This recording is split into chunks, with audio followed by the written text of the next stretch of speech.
There are so many things that you need in your daily life. But what is the one thing that can help you have them all?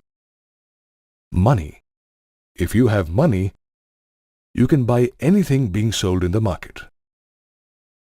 From a toothbrush to a luxury car, a house, insurance, or a vacation, money can help you buy all kinds of goods and services.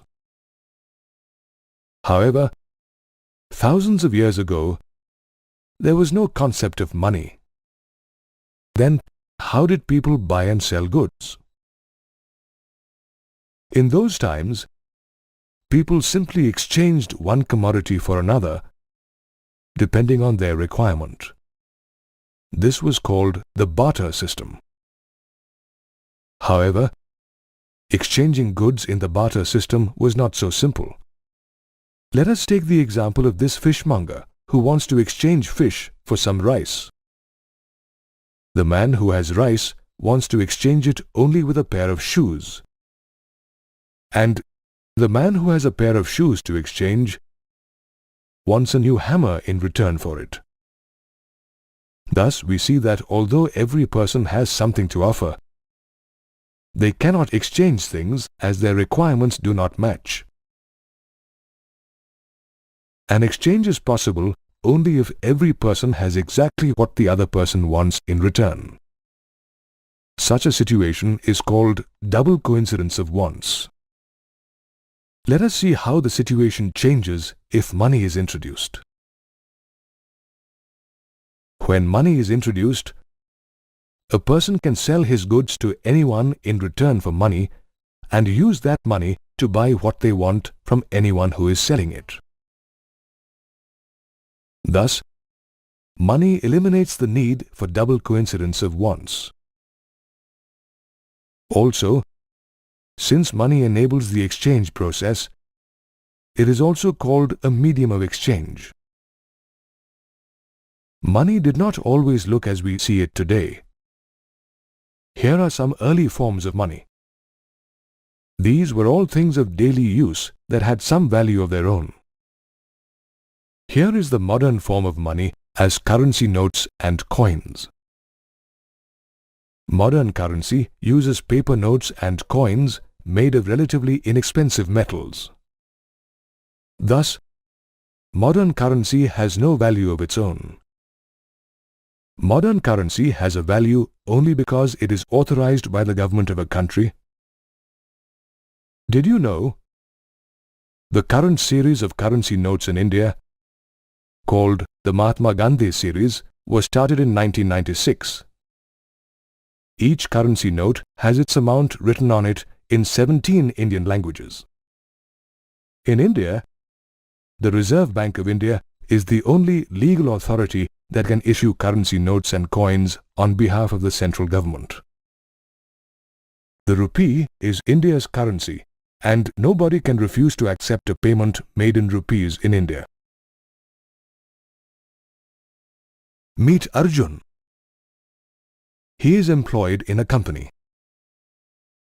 Today is the first of the month and Arjun has received his salary. Arjun only needs a part of his salary right now and he's worried about the safety of his extra cash. So, Arjun is going to deposit his extra cash in the bank. Arjun has a bank account with ABX Bank. Thus, he can deposit his money there. The bank accepts the money and adds it to the deposit in Arjun's bank account. The bank not only keeps Arjun's money safe as a deposit, but also pays interest on the deposited amount. Whenever Arjun needs money, he can withdraw it from his bank deposit on demand. Thus, bank deposits are also called demand deposits. Arjun is in the market and he wants to buy a new TV, but he is not carrying enough cash with him. No problem. The shop allows him to pay without cash. he can make the payment by check. A check is a written instruction to a bank by an account holder to pay a specific sum to a specific person from his deposit. A check has all the information about the person to whom the payment is to be made, the amount,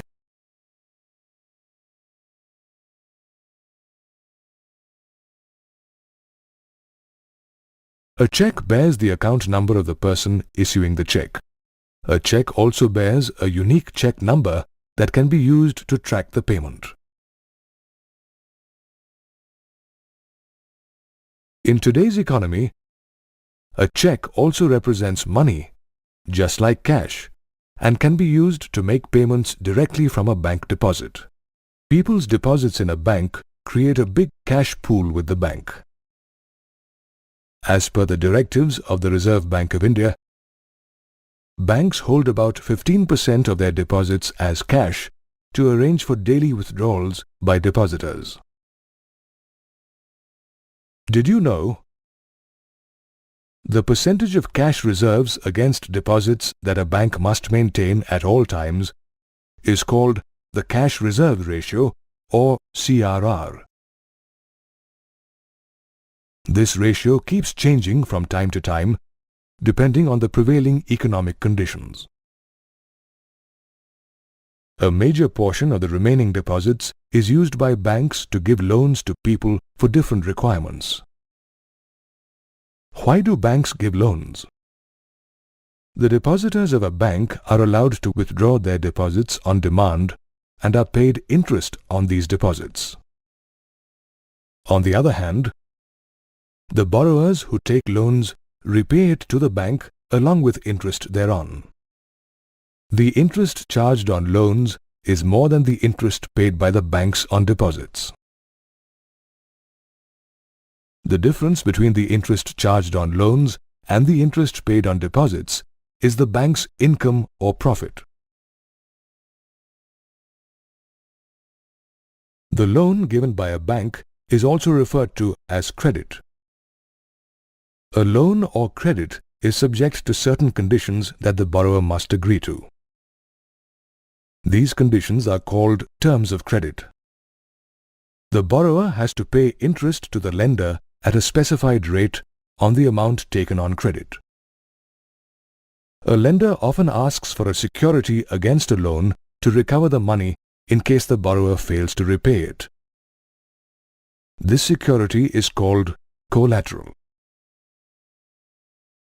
The assets that are commonly accepted as collateral against loans are land or property,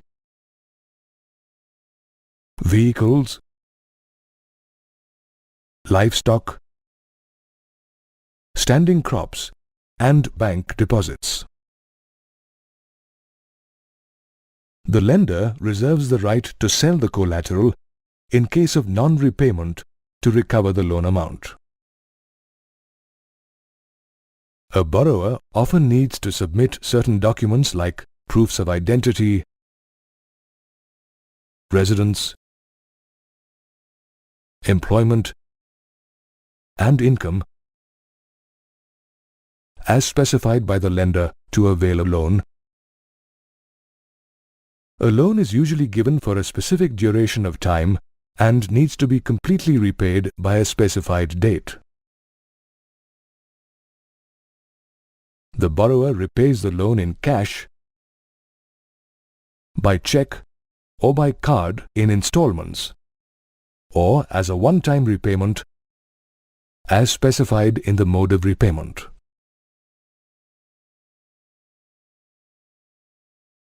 Many people need extra money for different reasons. But does credit benefit everyone who takes a loan?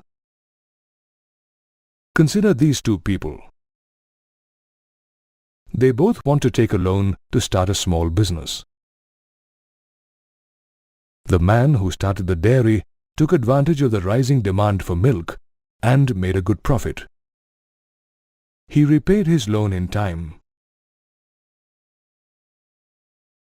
The man who started the poultry farm suffered a big loss in business due to the spread of bird flu and is struggling to repay his loan.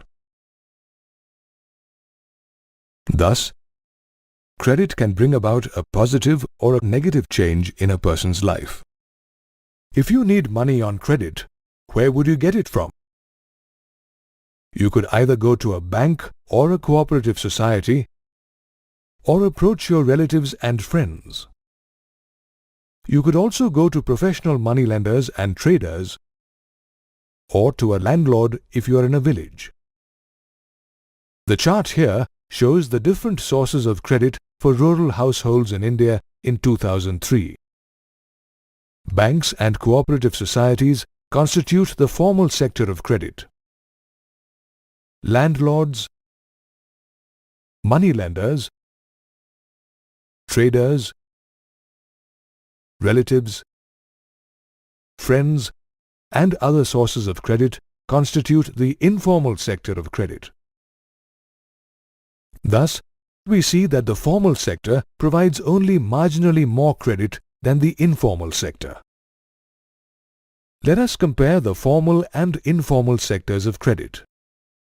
The credit activities of the formal sector are supervised by the Reserve Bank of India. In comparison, there is no supervisory body for the informal sector of credit.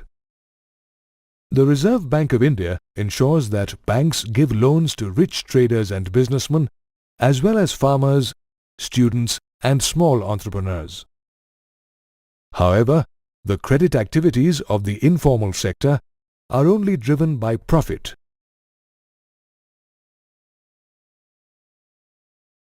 In the absence of any control or supervision, the informal sector charges a much higher interest rate than the formal sector. A high rate of interest means that a borrower spends more money to repay the loan and is left with less money for himself. A high rate of interest may result in the loan repayment amount becoming more than the borrower's income. This leads to a debt trap where the person's debt goes on increasing. The chart here shows the credit taken by different kinds of urban households in 2003. Observe that while the rich households get 90% of their credit from the formal sector, the poor households get only 15% of their credit from the formal sector. Thus, the rich have more access to cheaper credit from the formal sector, while the poor still have to depend on loans at higher rates of interest from the informal sector. Cheaper credit is essential for development in a country. Since the formal sector offers more affordable credit, it must increase its lending to more and more people, especially in rural areas. We have seen that poor households in India largely depend on the informal sector for their credit requirements. This is because banks are either not present in a rural area or demand collateral against a loan that the poor people are unable to provide. Thus, the poor are forced to take credit from moneylenders who charge high rates of interest and exploit the borrowers. One solution to this problem is organizing people into self-help groups. In a typical self-help group, 15 to 20 members from a neighborhood save regularly to create a savings pool. Members of the group can take small loans from their combined savings and repay the loans with interest that is less than what the moneylenders charge. After saving regularly for a few years, a self-help group becomes eligible for a loan from a bank without providing any collateral. The money from the bank loan is used to generate more income and employment opportunities for the members of the group. The members of a self-help group make all the decisions jointly and are jointly responsible for the repayment of loans. Banks also extend loans to poor women organized in self-help groups. Getting organized in self-help groups makes women self-reliant and financially independent, and gives them an opportunity to discuss social and health issues. Thus, self-help groups allow poor people access to affordable, easy credit and prevent their exploitation by the informal credit sector. The Grameen Bank of Bangladesh is a brilliant example of meeting the credit needs of the poor at affordable rates. The Grameen Bank was founded in 1970 as a small personal project by Professor Muhammad Yunus. The bank now has 6 million borrowers, a majority of them women, in 40,000 villages.